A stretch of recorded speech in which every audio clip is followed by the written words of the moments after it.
Hello, welcome to my channel. My name is Loanch, and in this video, we're going to learn how to represent a complex number on a plane. Alright, so suppose we have a complex number z of the form x plus iy, where x and y are real numbers, and of course I is the square root of -1. Okay, we can use this point with coordinates x, y, where x is the real part of that complex number and then y is the imaginary part of the complex number, to represent the complex number z on a complex plane. So look at this. We have this axis, the vertical axis, which we call the imaginary part of the complex number, the horizontal axis, which we call the real part of the complex number, and then we notice that the coordinates of this complex number, this point here, is what we call the z, that is the complex number z. All right. Okay, so the coordinates of that point are x and y, where x is the real part and then y is the imaginary part. Great. Okay, and as you can see here, this is the complex number on the plane. Okay, so let's use some examples to see what we have. So for the first example, I would like to write 1 plus I. Okay, the second one will be 1, let's say -1 plus I.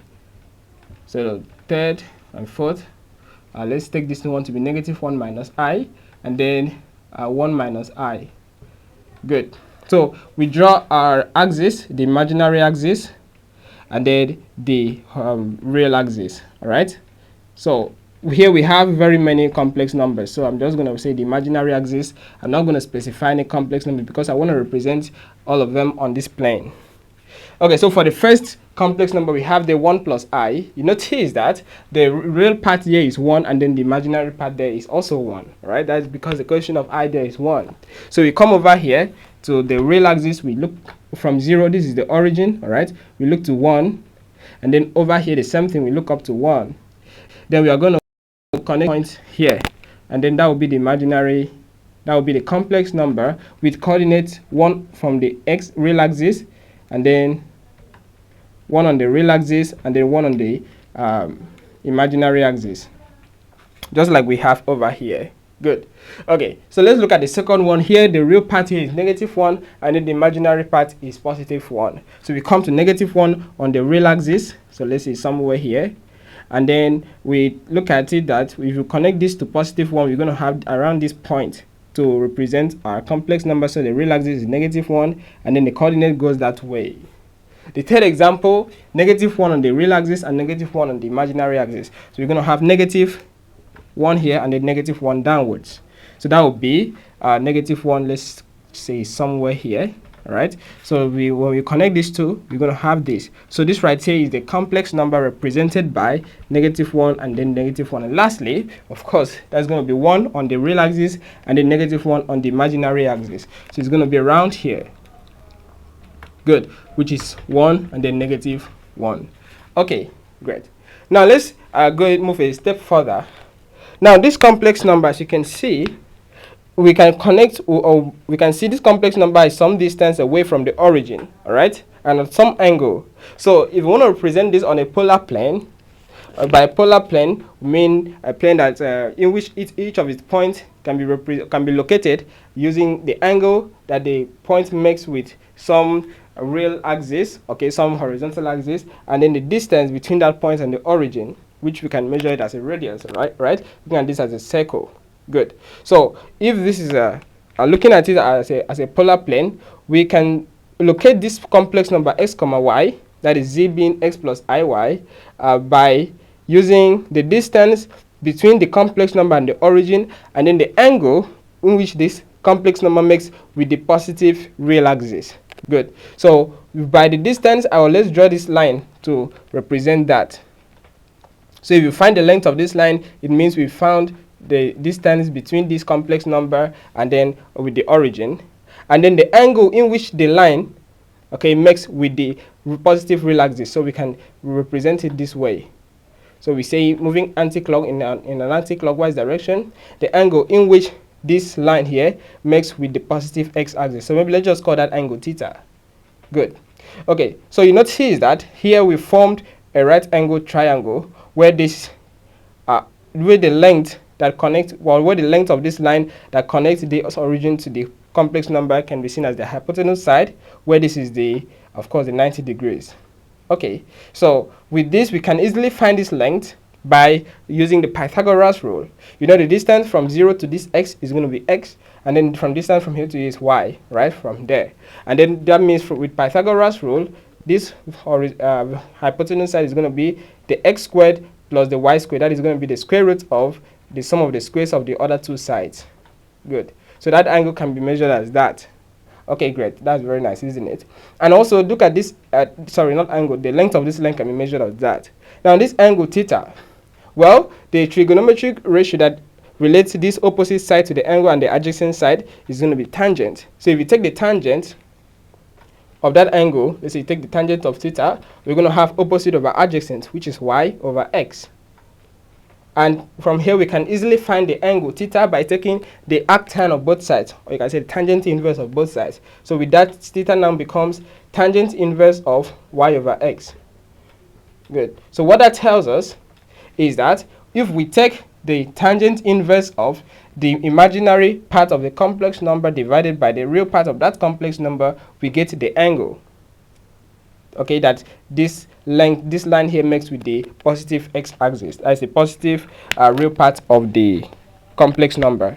And then to find the length of that distance, we just take the square root of the sum of the squares of the parts of that complex number. Okay, so let's come over to these examples. So with that, we notice that we can connect this one to the origin, and then this line will make an angle with the positive real axis. So the length of this line is going to be the sum of the squares of the other two sides. So from here to here is seen as 1, from here to here is seen as 1. And I forgot to mention that in this case, we assume our x and y to be positive. Okay, so for example, in this one, the x and y are not positive. Okay, so yeah, this was just a particular example which represented the general example, so to say. All right, good. So this angle, maybe let's call this theta 1. Okay, I notice that see from here to here is 1 and from here to here is 1. Using the Pythagoras rule, we can get the length of this side to be square root of 2. Good. So if you connect this line to this point here, we get this to be the hypotenuse side, the opposite side to the angle theta 1, and then the adjacent side, where the adjacent side and the opposite side to the angle are 1 and 1, right, respectively. Good. So with that, we can find this angle theta 1 using this relation, that theta is going to be inverse tangent inverse of the imaginary part divided by the real part. So this is going to be the tangent inverse of, well, in this case they are 1 over 1. So you say 1 over 1. Of course, that is going to be tangent inverse of 1. And if you know your trig functions, trigonometric ratios of special angles, this is going to give us pi over 4. All right, pi over 4.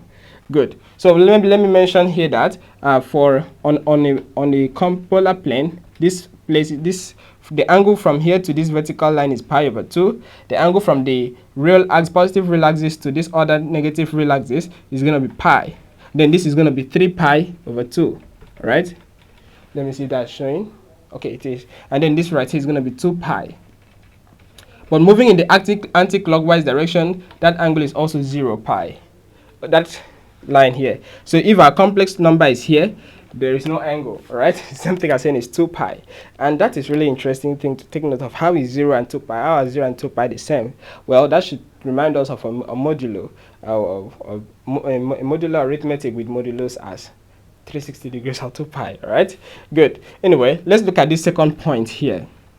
So we can draw this line, okay, and then we can connect this complex number to the origin. And by that, we take note that the angle in which this length of this line here makes with the horizontal, we can call this maybe theta 2. Okay, so with that, from here to here is 1. From here to here is, of course, this is supposed to be negative 1. So by that Pythagoras rule, this part will be the square root of negative 1 squared plus 1 squared, which is going to be square root of 2, because negative 1 squared is just positive 1. Okay, that's nice, isn't it? And then theta 2 will be measured as, well, the tangent inverse of the horizontal, the imaginary number, that is the imaginary part divided by the real part, which is going to be 1 divided by negative 1. Of course, that's tangent inverse of negative 1. And we know that in the second quadrant, the tangent of an angle is negative, right? It's only sine of an angle that is positive. So let's think about what angle this would be. So the angle that this line here will make with the positive x-axis, it can be with the positive real axis, can be measured this way. All right. So we are going to take away this angle theta. We're going to take away this angle theta 2 from 180 degrees to get this angle right here. And of course, that's going to be that. Let's see what we get. Pi minus this right here is going to be pi over 4. All right. It's going to be negative pi over 4. So you subtract pi from that, or we are going to get this right here is pi over 4. And from here to here is pi. So if you subtract pi over 4 from pi, that will be 3 pi over 4, right? So the angle theta there is going to be 3 pi over 4. Good. Similarly, maybe let's clean this 0 right here. So you watch.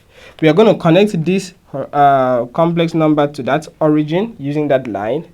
And then the angle that this makes with the line. Actually, there's a special name for this. Or maybe we're going to talk about that in our next video. Good. Okay, maybe let's call that theta 3. Okay, and then maybe you can connect this to that. So theta 3, okay, maybe let's start off with the length of this line. The length of this line, of course, is going to be the square root of, well, from here to here is -1, this is -1, and then this is -1. By the Pythagoras rule, the square root of the sum of the squares of the other two sides. So that's going to be -1 squared plus -1 squared. That is, the square covers each of the negatives. So that would give us +2. In fact, each of these, the length of the line will be +2. That is square root of 2. All right, great. And you know it's the length of the line, so we don't take the negative. Then we notice that this angle here, which is theta 3, okay, is going to be the angle from here to here, or will be in theta 3 is going to be tangent inverse. Let me just put it down here. Tangent inverse of the imaginary axis divided by the real part. The imaginary part divided by the real part. That will be -1 divided by -1. That will be +1. Right? Tangent inverse of 1. But tangent inverse of 1 is 45 degrees, which is pi over 4. All right? But you don't write it down, because this angle here, because to measure that, we need to take the angle that that complex number makes with the positive real axis. So the angle moving in the anti-clockwise direction is going to be the whole of that, which it should be from here to 90 degrees, 180 degrees, plus this small pi 3, theta 3 angle. All right? So that argument there, of course, I said I was going to talk about it. Don't worry, we are going to talk about the argument in a very good way, so that you understand why I'm not just taking this angle alone, right? Rather, I'm taking the whole of that. So that angle there is going to be this pi plus this little pi over 4, which is tangent inverse of 1. And that is going to be, let's see, 5 pi over 4. Good. So theta 3 is going to be 5 pi over 4. That is something as saying 225 degrees. Great. Now, this angle here, let's call it pi 4, which represents the fourth example. Then, as always, we're going to draw this line, and I've already talked about the length of this line being square root of 2. So theta 4 is going to be, let's write theta 4 here, is going to be, inverse, tangent inverse of the imaginary part divided by the real part. So that will be tangent inverse of -1 over 1. That will be tangent inverse of -1. And of course, it makes sense, because on the fourth quadrant, the tangent of any angle there will be negative. Yeah. But what will be the angle? Well, since we're talking about -1 over 1, that will be pi over 4. But to find the angle that this line here makes with the positive real axis, we're going to take the whole of this. This is already getting messed up, right? So we're going to take the whole of this. So just look at it this way. Let me use the green ink to represent that. So we're going to take the angle, measure this angle from here up to this point. All right, that's the angle we're looking for. Good. Okay, so that will be pi over 4. If you subtract, the entire thing is supposed to be 360 degrees, which is 2 pi. So if you subtract pi over 4 from 360 degrees, of course, you're going to get the green angle, right? So pi over 4 is, theta 4 is pi over 4. Subtract 3 pi over 4 from 2 pi. That's going to be 7 pi over 4. Good. So that right there is going to be 7 pi over 4. So let me just put it down here. Great. Okay, great. So the main thing here, which we are going to use a whole lot in our forthcoming videos, will be the modulo, and then this angle, the length of this line here is what we call the modulus of the complex number. and then the angle that this length, the length of this line, that this line here makes with the positive real axis is going to be called the argument of a complex number. And in fact, by argument, and when it comes to argument, we have two types of arguments we consider. The first is just a normal argument, which represents the angle that the length that this line makes with the real axis. So even if it is here, the angle that it makes with the real axis, right, that will be the whole of that. Good. Is what we call the argument. Then we have another one which we call the principal argument. And the principal argument just depends on the unique angle that we have, since the inverse tangent is not a unique function, or it's not a one-to-one function. Great. Okay, so let's end the video here. In the next video, we are